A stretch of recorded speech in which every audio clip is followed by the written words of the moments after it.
नमस्कार, मैं बालकृष्ण और आप देख रहे हैं न्यूज फॉर हेडलाइंस। निषाद जाति के सबसे बड़े बिहार के लीडर मुकेश सहनी ने दावा किया है कि कुढ़नी विधानसभा उपचुनाव में वो अपने उम्मीदवार खड़ा नहीं करेंगे। आपको सुनने में भले ही हैरत लगे, लेकिन हकीकत यही है कि मुकेश सहनी ने साफ साफ कहा है कि अगर महागठबंधन या फिर बीजेपी की ओर से अगर किसी सहनी को उम्मीदवार बनाया जाता है, उस परिस्थिति में वो अपने दल से किसी भी को उम्मीदवार के रूप में कुढ़नी विधानसभा के उपचुनाव में उम्मीदवार नहीं बनाएंगे। बिहार की राजनीति में एक अहम रोल होता है मुकेश सहनी का। मेरे साथ अभी हैं वर्तमान में कुढ़नी में विधानसभा चुनाव होने प्रस्तावित है। क्या कुछ लग रहा है? आप पहले ही बिगुल फूंक दिए थे वहाँ की आप चुनाव लड़? नहीं, वो क्लियर था कि चुनाव पार्टी बना है तो चुनाव लड़ने के लिए बना है। और यहाँ पे डेट डिक्लेयर होने के बाद हमने 16 तारीख का नामांकन का डेट हमने घोषणा कर दिया है और चुनाव लड़ेंगे। 1-2 दिन में प्रत्याशी का नाम का घोषणा होगा। हम देख रहे हैं कि किस दल से किनको उतारा जा रहा है, उसको देखते हुए हम डिसीजन लेंगे। ठीक है, तो 16 तारीख का डेट भी घोषणा हमने कर दिया है, तो उसका प्रक्रिया पे पार्टी के पदाधिकारी दिन रात लगे हुए हैं। वहाँ पे मजबूती से हम लोग चुनाव लड़ेंगे और आने वाले समय में जो हमारा पार्टी का उद्देश्य है उस उद्देश्य को पूरा करेंगे। क्या लग रहा है आपका जो यहाँ वोट है करीब 25 से 30 हज़ार वोट है, तो लग रहा है कि वो फैक्टर सबसे मुख्य फैक्टर होगा किसी भी पार्टी को जीतने के लिए? हमेशा होगा, सिर्फ ये अभी ही नहीं होगा। इससे पहले भी आपने देखा बोचा में फैक्टर रहा, इससे पहले आपने सहरसा में देखा फैक्टर रहा, अभी भी आप देखेंगे फैक्टर रहेगा। अभी भी हमने उपचुनाव में 2 जगह हमने समर्थन दिया, वहाँ पे भी फैक्टर रहा। तो आने वाले समय में बिहार में जब भी चुनाव होगा निषाद वोट फैक्टर में आएगा, क्योंकि निषाद समाज कल तक जब कोई पहचान नहीं रहती, जब तक हम लोगों ने बिहार की राजनीति में संघर्ष करके एक जगह बनाया है, तो वो हर किसी को पता है कि भाई निषाद जो है मछली मारना नहीं, वो राजनीति भी कर सकते हैं। और इसका पूरे प्रदेश में इसका फैक्टर रहेगा। आज एक सीट के लेके भाजपा को सोचने पे मजबूर हो रहा है कि हम क्या करें। वो डर से, वीआईपी पार्टी के डर से वो एक प्रत्याशी का नाम तक घोषणा नहीं कर पा रहे। तो ये आज ताकत बिहार में निषाद का बना है और आने वाले समय में फैक्टर ही नहीं बनेगा, वहाँ पे हम चुनाव जीतेंगे। तो क्या लग रहा है, एक तरफ बीजेपी है और एक तरफ महागठबंधन है, तो आप किस नज़रिए से अपने आप को देखते हैं? आप किधर? नहीं, मेरे पास अपना एक वोट है। जिस प्रत्याशी को देंगे उनका एक अपना वोट होगा। फिर लोगों ने सबको देखा है, एक बार वीआईपी के बारे में भी सोचेंगे, देखेंगे और हम वहाँ पे मजबूती से चुनाव लड़ेंगे और परिणाम अच्छा रहेगा। और आप देखिएगा मेरे नाम का जब घोषणा होगा तो आप लोग सब चौंक जाइएगा कि इस समीकरण के साथ हम उतर रहे हैं मैदान में।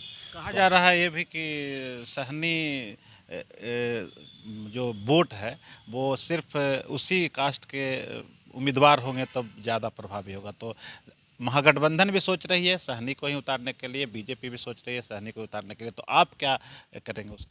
नहीं, निश्चित तौर पे देखिए, वीआईपी पार्टी का कोर वोट तो निषाद है ही, और रहा कि एक वोट से चुनाव जीता भी नहीं जाता है और सहनी भी लड़ सकता है, दूसरे समाज भी लड़ सकता है। इस पे अभी हम लोग निर्णय लेंगे कि पार्टी हित में क्या होगा, कौन चुनाव जीता जाएगा। जब तक हम बाकी दल को नहीं देख लेंगे कि किसको प्रत्याशी बनाएं, तब तक हम लोग इंतजार करेंगे। और वोट भी खराब तो होगा ना, अगर सब सहनी ही उम्मीदवार रहेंगे तो आखिर जो समाज है आपका वो तो सोचने को मजबूर होगा कि हम किधर जाएं। आखिर मुकेश सहनी के साथ जाएं या फिर बीजेपी के साथ जाएं या महागठबंधन के साथ? देखिए, जब महागठबंधन से सहनी उतरेंगे तो हम तो चुनाव लड़बे नहीं करेंगे, वीआईपी पार्टी लड़बे नहीं करेगा। हम महागठबंधन का जो सहनी होगा उनको समर्थन करेंगे। हम पार्टी को समर्थन नहीं करेंगे, कैंडिडेट को समर्थन करेंगे। हम चाहेंगे कि वो जीत ले।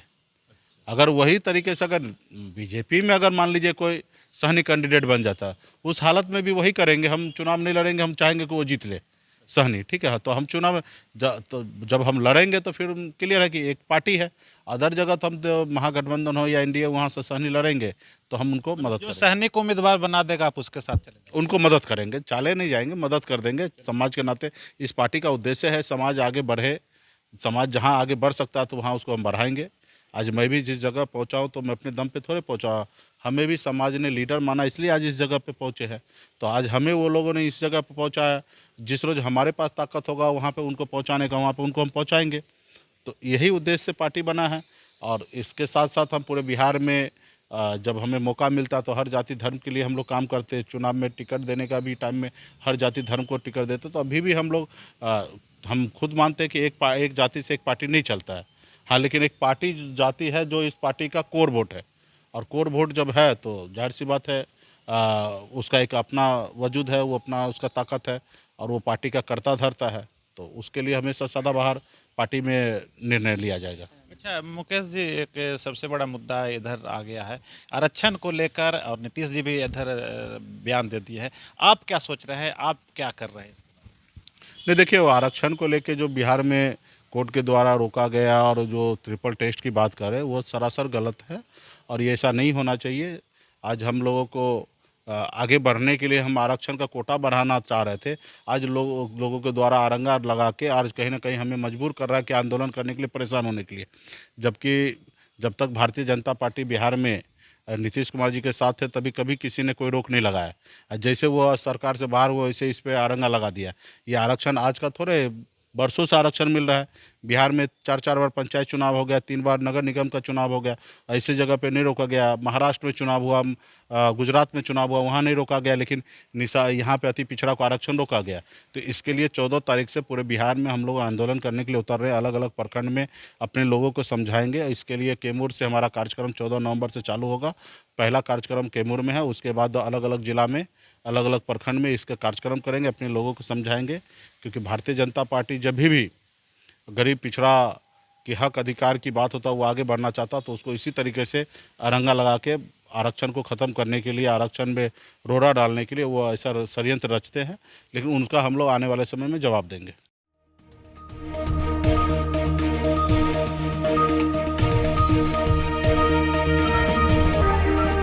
अगर आपको ये खबर अच्छी लगी तो चैनल को सब्सक्राइब करना नहीं भूलें और बेल आइकन जरूर दबाएं।